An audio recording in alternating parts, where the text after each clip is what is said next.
Sino nga ba ang mananalo pag naglaban ng isang gorilya at 100 kalalakihan?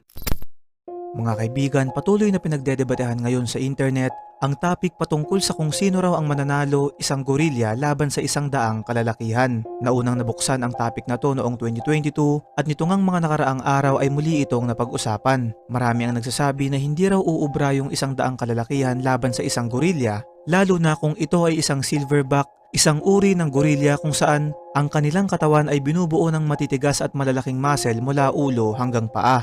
Sila ay may lakas na katumbas ng 10 tao at may bigat na 140 hanggang 200 kilograms. Iba't ibang simulation na rin ang lumabas patungkol dito, pero ayon sa eksperto base sa scientific perspective ay imposible daw na manalo yung gorilya dahil ito ay agad na mapapagod at dahil ang mga tao ay may mataas na intellectual quotient kumpara sa mga hayop at maaari nila itong gamitin sa pagbuo ng estratehiya kung paano nila ito matatalo. Hanggang ngayon ay patuloy itong pinag-uusapan kung saan hati ang opinyon ng mga tao tungkol dito.